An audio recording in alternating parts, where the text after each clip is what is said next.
Hello, hello. I'm Alexia Mbrazi, the Greek City Times' roving reporter, and I find myself now in a place called Inner Flow. It's a holistic wellness psychology space, let's say, workshop space in the center of Athens, very near to Syntagma Square on Praxiteles 8, and they're very kind to host us here. Us being Elizabeth Ann Morris, who is my guest today, and myself, of course.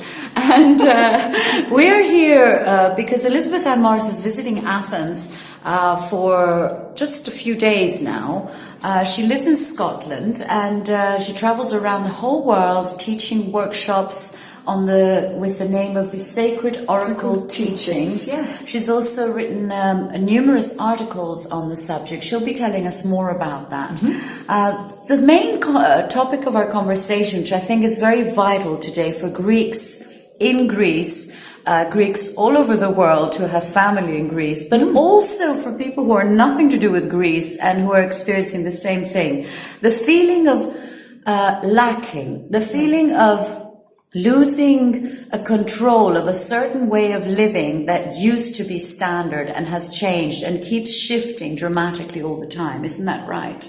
What we're going to be talking about Absolutely, today. yes. So maybe we can sit down and... Okay.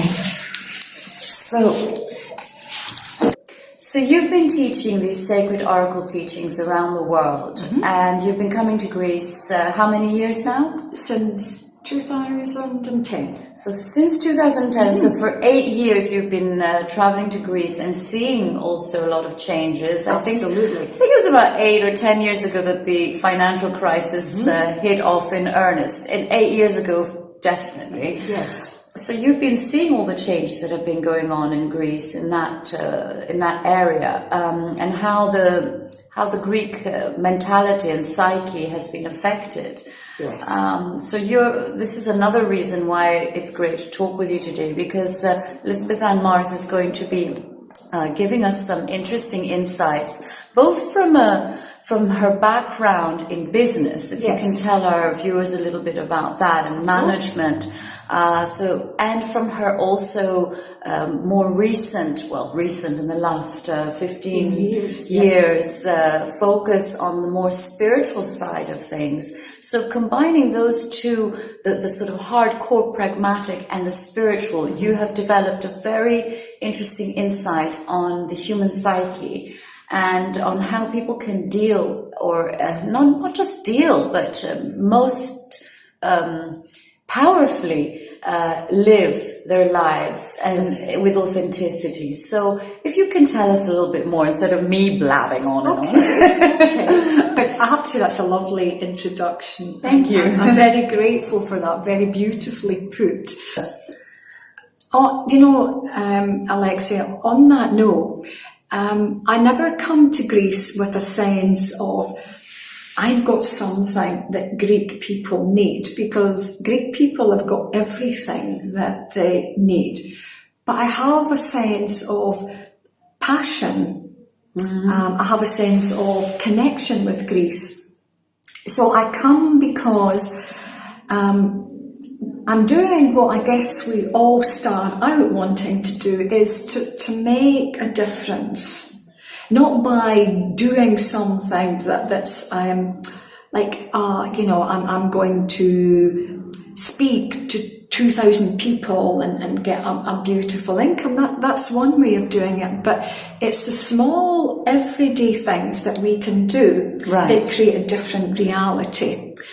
My background was organisational development in business. So I spent 25 years working in business, looking at, training, consultancy, and what we can do in business to improve morale, to improve motivation, to make a workplace, some place where we work in community, we have values that we can all relate to, and then the productivity of that organisation is greatly improved. And in doing that, it opened something really important for me. There was something missing, because the values that we have in a workplace or in a society are actually what we call imposed values. So for instance, in a workplace, people might say, well, we're working with integrity, but the integrity that applies to what needs to be done in that workplace to get things done. But integrity is actually an individual thing, right? And sometimes if you think about what's happening in Greece, a lot of things, other values are being enforced on people that stop resonating with them. What do you mean exactly by that? Right, what I mean is that the way that the economy has affected everyone, right? So before, if you've never had something, you never miss it. But if you have a lifestyle that suddenly goes down and down and down, from being okay, being comfortable, being reasonable enough to give you a lifestyle that you just accept, when that's slowly chipped away, you've had it. So of course you're going to miss it. Because a lot of Greeks describe the current financial situation that they're living as a situation of war, right. A warlike situation. A warlike situation. In some respects, you can see why people feel that, because it's not, I don't think anyone out there has said, okay, I'm going to put my hand up, you completely change my lifestyle and take it back down to a level where I can hardly manage or function. I'm going to be quite happy with that. It's imposed. So when you impose something, for whatever reason, and I'm not a politician, I'm not into any of those things. When you impose something, you create within people a sense of being almost like suppression, because there's nothing. Definitely. It's like we've tried, we march, we strike, and nothing is making. We work. And you work, yes, and people are working incredibly. There's a lot of unemployment, but there's a lot of people working and still unable to make ends meet. We're trying, but we're still seeing, and it's very natural to see what we do not have. But some of the point in all of this, when we take things away, we're being asked to look at recalibrating, reevaluating, not our lifestyle, but what is actually meaningful, important, and what gives you a sense of purpose. Now, when I say to people, and I've asked people in many countries, what do you value most? And they'll say, money. We need more money. But actually, money's a resource. Yes. It isn't a value. But it's also an energy, and it's a currency for living. But on various levels. To look at, to go back to basic and looking at, take what you don't have out of the equation and look at, what is important for me? What do I absolutely value? And then you find that what you really value, you can actually start creating again. And there's a kind of expression that's used called poverty consciousness.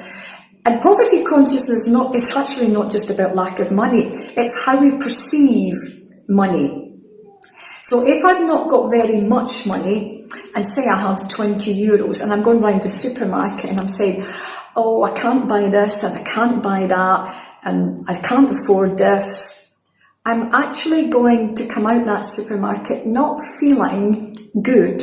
I'm going to come out that supermarket feeling lack. But to look at it another way, and this in terms of values is valuing what I do have and then going round that supermarket looking for what you can buy with what you have, what you can do with what you have, not what you've not got. In a way, that's been happening in Greece because entrepreneurship has risen enormously and people have been become more aware of the resources that the country has and how they can use them and create new beginnings and creative new beginnings as well. Yes. But what would you say for people through your sacred oracle teachings, for people who really are in a moment of despair right now and who really feel that even if they know that, that they need to have a more positive attitude or a more sort of less poverty thinking or poverty consciousness, feel really lost at sea. Because there are a lot of people like that right now in Greece, but all over the world as well, who have to face the daily grind and feel a bit like dead inside. Right. Again, Alexia, I love your questions, because we can't make ourselves feel more positive, because that's still in a space of we're not positive. And the only way to start becoming positive is to look at what gives me meaning in life, what's important to me, and almost to calibrate your day around that. Now, what's important to me in my work is to inspire. That's the most important thing. So every day I'm looking at not the money, but how can I inspire myself today, and then how can I inspire other people? So when we're in this space of being suppressed, what we lose, what disappears, is any sense of meaning and values. It becomes like what I call I don't want to use that word, but like a dead zone inside where I'm in existence. But within all of us, we've got this ability, when we think about it, and a good way to do this is to look at children, because young children in Greece, we don't want any of them to actually grow up in lack. We want them to grow up in inspiration, grow up in creativity, grow up seeing that what they can do, how they can create a different world for people in Greece. Because underneath all of that, you have in this country the most amazing brilliance and wisdom within all of the ancient temples and statues. The rich culture of ancient Greek times is something that is there to be connected with and remembered. Now I feel it when I come to Greece. I can actually feel that. So you can even ask yourself to start, not how Greece is just now, but what does Greece mean to me? What's in my heart? To start looking at something that sparks for you what is going to recalibrate your values. Now, everyone recalibrates their values. As a child, or even through my business career, I had values that are definitely not my values now, because it was all about getting to the top of the tree, all about earning X amount of money. And now, none of these things are anything like important to me. It changes, but we forget to stop and evaluate what we want. And when you go into your heart, it may be challenging to start, because you're looking out there and say, there's nothing out there that gives me meaning, but there is within. Right. And when we pray, prayer is very beautiful, but when we stop believing that anything is going to change, prayer actually doesn't have the vibration. But Greece is supposed to be one of the most religious countries in Europe right now. Prayer based on a sense that there are beautiful things out there. And you mentioned this, there are entrepreneurs, there are people looking at things differently. There's people going back and looking at, instead of a money exchange, they're exchanging fruit for soap and all these things. That's what is supposed to be happening on an energetic level. When you're taking back to basics, and the money's not there, you're really creating, if you think about a very, very different society. a different society, but a society that is based on sacred values about love, about community, about unity, about sharing, about wisdom, and about a planet that is in unity. So I just want to finish by saying one thing to everyone who is listening. Listen up, people. Can you take the time, just a few moments, half an hour, to just ask yourself that question? What gives me meaning in my life? What gives me purpose? And what values do I truly have for me? And as you do that, you may see you, Greece, and the world very different. Thank you very much. Thank you very much. That was Elizabeth Ann Morris, who is here in Athens just for a few days, but she will be back. When are you coming back?